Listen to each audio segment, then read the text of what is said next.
Mas o que me deixa muito chateado com isso é que morreu muita gente que podia não ter morrido. Isso eu acho que é imperdoável. Tá? Isso eu acho que é uma coisa que não deve ser feita. O que as pessoas precisam entender é que a gente está no meio de uma guerra e que a gente tem que usar qualquer coisa que esteja ao nosso alcance para enfrentar isso aí e para sair dessa situação. E ao invés de ficar demonizando o cara que tem uma posição, o cara que tem a outra, falar, galera, vamos juntar aqui, vamos ver, vamos somar esforços e ver como é que a gente consegue sair disso. Porra, Petri, você acha que isso aqui funciona? Cara, vai fundo aí, porra, qualquer coisa que você precisar, eu tô aqui. Né? Então, muito se fala, o Dr. Paulo defende esse tipo de tratamento, ele é contra a vacina. Negativo. Eu acho que a vacina tem um papel importantíssimo para a gente sair dessa situação, desde que aplicada racionalmente, com racionalidade. A vacina exclui a medicação? Claro que não, são estratégias complementares. A vacina e a medicação excluem o uso de máscara? Também não. Exclui higiene de mão? Também não. Por quê? Porque a gente está no meio da batalha, a gente tem que usar o que a gente tiver para sair disso. Como é que a gente usa a vacina de forma racional? Racional, vamos lá. Quantos % da população brasileira estão imunizadas? Pouco mais de 50% dos brasileiros estão realmente imunizados, tá? Com pelo menos 2 doses de vacina, ou no caso da Janssen, com a dose única. É justo, então, com quase metade da população não imunizada, você começar a dar a 3ª dose para as pessoas? Você consegue defender isso eticamente? Que você, Petri, vai tomar a 3ª dose quando o coitado que está lá no interior do sertão não tomou nenhuma dose? Isso não é racional. É correto você vacinar uma criança de 5 anos de idade que não tem estudos comprovando que a vacina é segura, quando na verdade o vozinho diabético, hipertenso, cardiopata de 90 anos de idade que está no interior de Minas Gerais não recebeu nenhuma dose de vacina ainda? Então o que seria o uso racional? Nós vamos aplicar primeiro, imunizar primeiro aqueles que têm o maior risco.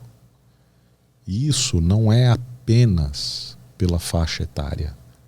Eu tenho pacientes meus de 90 anos de idade que têm muito mais saúde do que muito garoto de 30.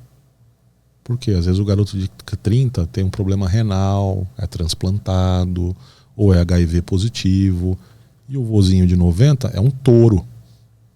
Então quem é que deveria ser priorizado? Aquele que tem um risco maior. Mas tem o argumento de que não existe esse negócio de risco, né? Claro que existe. Que pega em qualquer pessoa, que atletas morreram, pessoas saudáveis morreram. Tudo bem. Como é que tu responde a isso? Não, tudo bem, isso acontece, lógico, mas a gente está falando em termos de probabilidade. A gente sabe, por exemplo, que nas crianças o risco de uma evolução desfavorável dessa doença é menor do que 0,5%.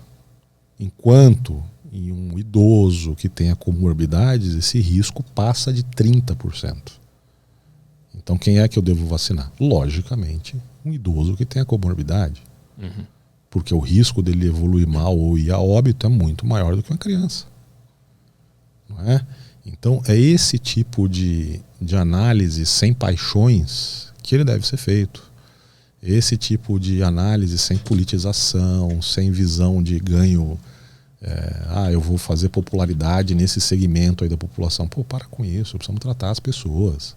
Precisamos cuidar das pessoas. O resto, que é ganho político, não sei o que, isso vem depois. Isso sim é importante. A gente realmente tratar quem está precisando ser tratado, proteger quem está precisando ser protegido. E não agir com hipocrisia só por razões eleitoreiras. Tu também fala bastante sobre a autoimunidade, né? E a relação com a vacina. Isso também entra nesse aspecto de usar de forma racional, que quem já teve a doença está protegido e tal?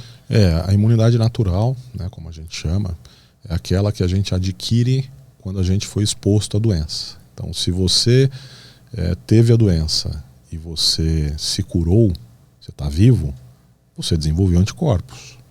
Afinal de contas, se você não tivesse desenvolvido anticorpos, a doença teria sambado e teria levado você embora. Isso é uma coisa lógica, não precisa nem ser inteligente para concluir isso. Então, se você faz anticorpos e sai da doença, você conta com proteção, pelo menos por um certo tempo. Não é? Aí é justo eu querer dar em você uma dose enquanto o tiozinho lá não tomou nenhuma dose? Sim. Não é justo. Mas aí tem o argumento de que essa autoimunização, imunidade, ela acaba rápido, né? Isso é real ou não é? Isso não é real. A gente tem estudos demonstrando que ela dura pelo menos 16 meses. O SARS-CoV-1, por exemplo, que é um vírus que ele guarda muita semelhança estrutural com o SARS-CoV-2, ele é um vírus que acometeu a população humana há 18 anos. E ainda tem gente que tem imunidade contra ele. Então, a gente sabe quanto tempo vai durar a imunidade contra o Covid? Não. Por quê? Porque a cada mês que passa, saem novos estudos dizendo, olha, o cara teve Covid há 1 ano e meio e ainda tem imunidade. Pode ser que daqui a 2 anos repitam a dosagem nesse cara e digam, olha, aquele cara que tinha imunidade há 1 ano e meio, agora ele teve a doença há 2 anos, nós testamos ele de novo e ainda tem imunidade. Né? Então existem estudos demonstrando de forma muito clara, existem obviamente estudos demonstrando a posição contrária, né? Mas a maior parte dos estudos mostra que a imunidade natural, ela inclusive confere mais proteção do que a imunidade produzida por vacina. Tá? Vocês aqui são muito novos, né, para terem essa vivência, mas antigamente era muito frequente no Brasil. Mariazinha, a filha da vizinha tá com sarampo, vai lá brincar com ela.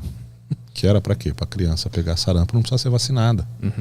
Porque aquilo ali, a dona Maria sabia que se a filha pegasse a doença, ela ia ter imunidade pro resto da vida. Óbvio que ninguém vai fazer isso com Covid. Vai falar, o cara ali tá com Covid e vai lá respirar com ele aí e adoece aí. Por quê? Porque a mortalidade é muito maior do que um sarampo. Mas esse exemplo, ele demonstra o quanto a imunidade natural ela é competente. Além do mais, a imunidade natural ela se desenvolve contra todos os pedacinhos do vírus, porque o vírus entrou inteiro no teu organismo. Então o teu sistema imunológico ele aprendeu a reconhecer cada pedaço do vírus. Quando a gente pega uma vacina, como por exemplo uma vacina de RNA mensageiro, como é da Pfizer, como é da Moderna, ela é uma vacina com um pedaço do vírus. Então o teu organismo ele aprende a reconhecer aquele pedacinho do vírus. Se esse pedacinho sofrer muitas mutações, teu sistema imunológico não vai reconhecer. E aí você vai contrair a doença. Já a imunidade natural ela consegue pegar as variantes também?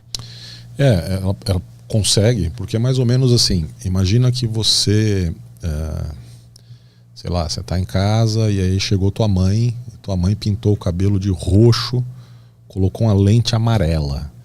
Você vai olhar e falar, porra, velho, tá meio esquisita, né? Mas você vai reconhecer que é tua mãe.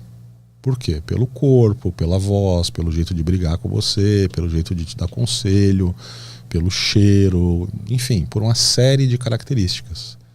Por quê? Você não reconhece a sua mãe só pela cor do olho ou só pela cor do cabelo. Você reconhece por várias características. Quando você tem imunidade natural, você aprende todas as características do vírus e não só uma parte.